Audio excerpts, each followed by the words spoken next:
To the crackdown on fake news.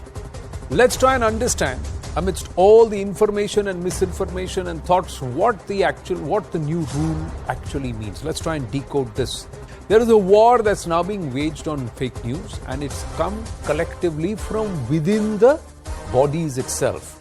Fact-checking body will monitor online control or content. That's the rule.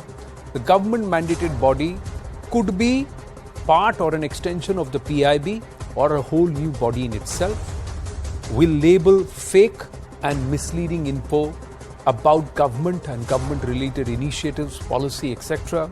Once it's been flagged fake, the intermediaries must bin the content altogether, remove any footprint of the same. Now, what will be the effect? The effect will be social media giants will have to make reasonable effort to junk fake info. Firms will lose immunity if content is not taken down. There will be no safe harbors on content by a third party. The risk is that there will be legal trouble for failure to take down content. Now, this has clearly split the debate. People are now saying two ways. One is talking about curbing press freedom, etc. The objection is that there is no judicial oversight, the right to appeal, all of that. So the objection is there is no judicial oversight or right to appeal. The government's counter is we are just addressing the danger of misinformation or fake news. The objection again says it's a draconian rule. It's against the laws of natural justice. The government is saying the move is fair and has been welcomed by intermediaries. Another objection is sweeping powers have been given to the PIB. The government's counter is we need a reliable government fact checker. It will result in censorship of press. The government is saying it's not an attempt to curb free speech, but it's an attempt to give free speech which is informative, not misinformative. So we are not curbing free speech, we are curbing the misuse of the free speech rights. So that's where it stands. There is still a fight, but the government is very clear. Now, what will be the contours of this body? We'll have to wait and watch. But there's another angle to this, ladies and gentlemen, and that is on online gaming. The government has banned betting games. Now, what the new rules say? The new rules define online game. The new rules are defining what is an online game. They define it as a game that is offered on the internet and is accessible by a user through a computer resource or an intermediary. The centre has issued these new rules. The gaming industry has to define its own parameters of what is permissible. Prohibit any game that involves betting and wagering. The IT ministry has also notified a mandatory KYC verification of online gamers of games involving real money. Under the new rules, the Ministry of Information and Technology will also notify agencies to fact-check false and misleading information related to government business. Multiple SROs to entail a framework. The SROs will lay down regulatory framework. And as per the final rules, the government will appoint multiple self-regulatory organizations or SROs comprising of industry reps, educationists and other experts such as child experts, psychology experts and so on. To begin with, the government will notify 3 SROs. The SROs will be responsible for declaring online games permissible on the basis of whether the games allow wagers. The SRO can declare online real money games as permissible if it is satisfied that the online real money game does not involve wagering on any outcome.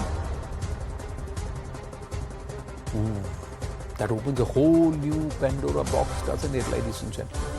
Kanishk Kaur, Director, India Future Foundation with us. Khushbu Jain, lawyer and cyber expert with us. Namaste and Jai Hind. Thank you very much. Khushbu Jain, please tell me. So if I am drumming up my own fantasy league and there they say there is a risk of addiction, as a disclaimer, risk of addiction and also money involved, is that now legal or illegal? Is that betting, wagering, or is it just playing a game?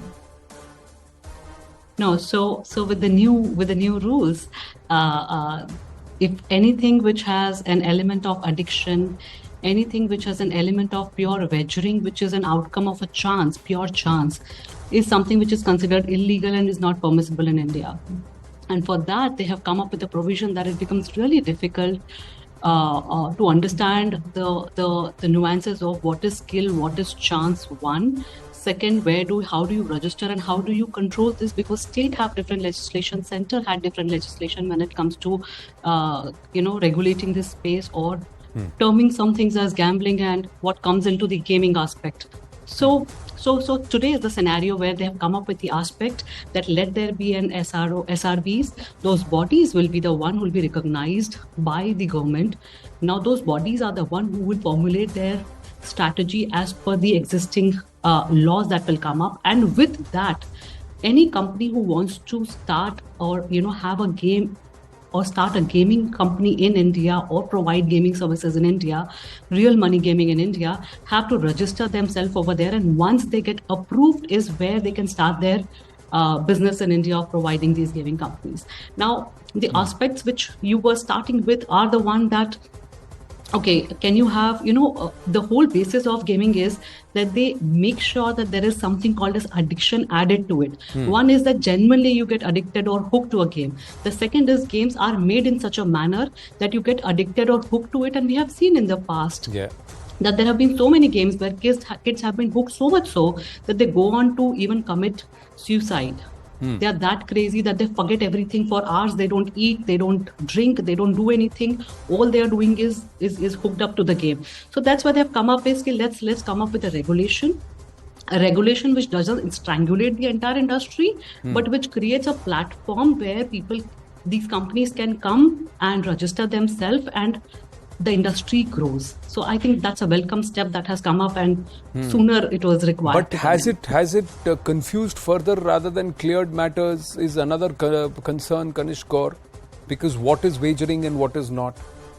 If I am playing something like, and at what age can something be deemed addictive and something which is not? I'm coming back to these leagues. Everybody is making their own teams. They are putting a wager on certain places, certain people. They are putting money to where, because they are being promised rewards if they get it right. Now, what does that stand for? And you want people to be hooked to you. Has been given. Yeah, thank you. There is too much power which has been given to the SROs to decide whether a specific game involves wagering or not. Right? We have seen in the past the state government tried banning online gambling. Today, with the center coming out these regulations, my key concern here would be, what would the states do? Would they follow what the center has done, or would they try and come up with something of their own? So the whole implementation part of this would be very crucial. The other aspect would be the significant monitoring, so that this quasi-judicial authority which the government has created works independently and it is not used against certain company. So the kind of experts which get appointed as part of this quasi-judicial authority are going to play a key role. There could also be an aspect in terms of how the online gaming industry takes all of this, because the KYC part would require 300 million plus users to be registered, right? And India has a significant amount of startups working in this space. Now, will it lead to further, the users moving away from these games? Because now they have to undergo certain KYC checks is going to be a key concern. We have seen in the past that when you've tried regulating some of this industry, there have been users who have actually gone away and have stopped subscribing to those games. So those are going to be some of the key concerns. We have seen in some of the other countries that there have been companies which have been set up outside and they continue to promote gambling, betting. Now, how would the government ensure that those get banned if they are not registered? Is also going to be another component which will have to be looked up, right? We have seen companies being set up in offshore islands and they continue to operate.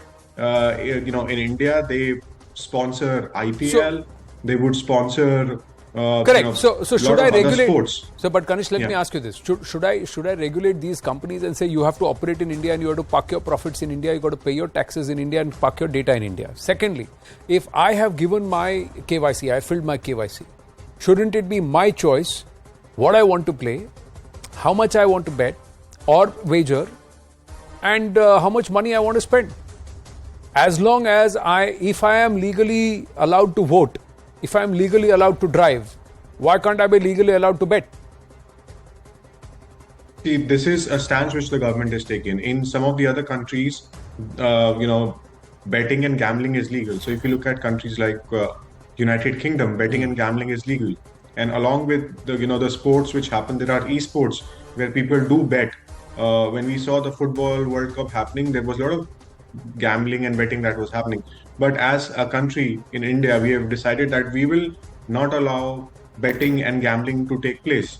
So, that's a call which government has taken. And obviously there will be consequences for it, right? Now, what happens is when you make something ban or illegal, we have seen in the past that people still do those and they found out loopholes and mechanisms to continue doing and classifying them as, games of skills.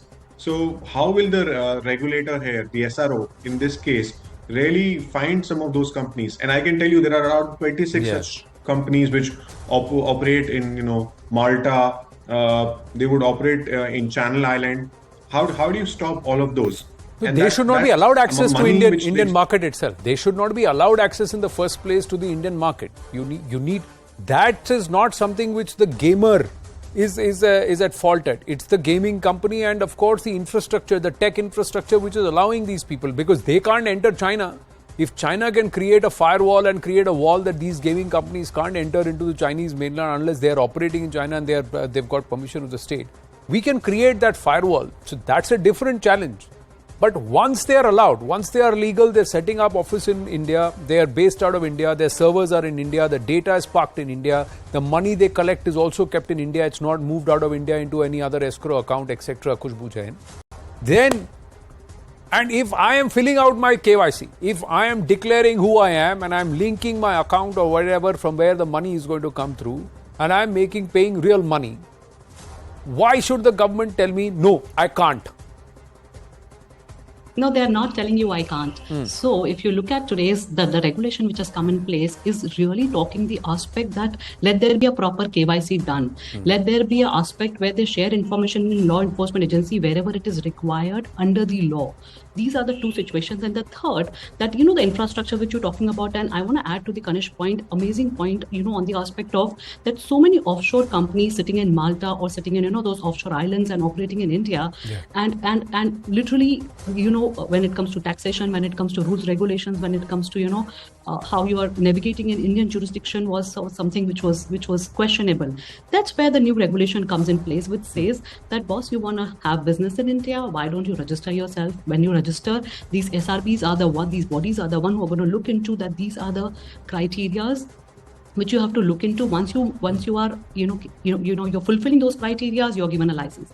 Now the ones which are not complying with are the one where Government of India has an option of blocking them and not giving them access in Indian jurisdiction. That's where the thing comes is that which is legal, which is illegal. Because see, you and me do have a right to choose that whether we want to play, not play, having, crossing the age of 18. But the aspect when there are so many companies which exist where we are playing, and when we win, when we try to claim the money, they don't exist. The wallet shows your money. The moment you want to convert that into fiat or you want to have that into your bank accounts, the companies just, disappear. Right. That's where the entire scenario comes, that let's have a little bit of regulation in this space so that this industry flourish.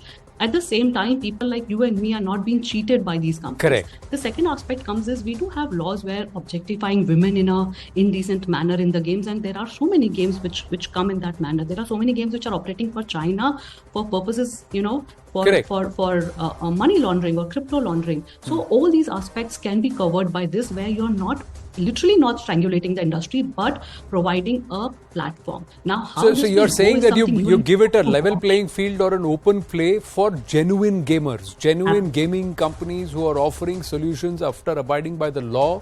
Give them that right in the market where these scrupulous entities don't come in and corrupt that market or try and corner, plus also safeguarding the interest of the gamer. Absolutely. But will the SROs then now become all powerful? Who's going to monitor the SROs, Kanishk? Because power corrupts, absolute power corrupts absolutely. Yeah, so those the next job would be to let's get into one of these SROs, because then we'll have unbridled power and clout over these gaming companies. No, absolutely right. How do you ensure the independence of the SROs? Who regulates these SROs, right?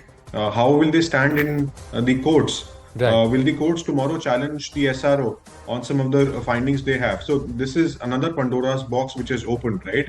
And as we move forward, we will see how the government is looking at handling this challenge.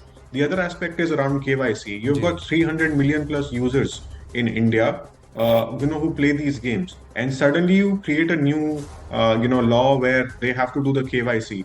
How many of them will actually do the KYC? And within a stipulated period of time, But will they actually continue playing that game because they have to now register and share all of those simple details? point is, one of the things is I'm shocked that we have allowed it to go up to 30 crore gamers without even doing KYC. Now if these gamers are serious enough, then they will do KYC. If they don't do KYC, then don't game, don't play. Simple enough. But we should not allow it. This is something which I have a problem with, and I think we all should have a problem with, is that we allow things to manifest and become a big gargantuan problem before we even address it. Municipality, maybe before they lay the foundation on an illegal land, they should not allow it. They allow the whole building to be constructed and then they say this is illegal, girado. Same thing we have done with the gaming business. We have allowed 30 crore people in India to get onto this gaming platform and get addicted or get used to gaming. We have allowed scrupulous entities to enter, and today we are saying regulated. But like they say, better late than never. And perhaps that's where it stops now. Let's hope that gamers become responsible, gaming companies become responsible, and for overall, we have a far more secure gaming environment than it has been so far. Kanish Gaur, Khushbu Jain, thank you very, very much.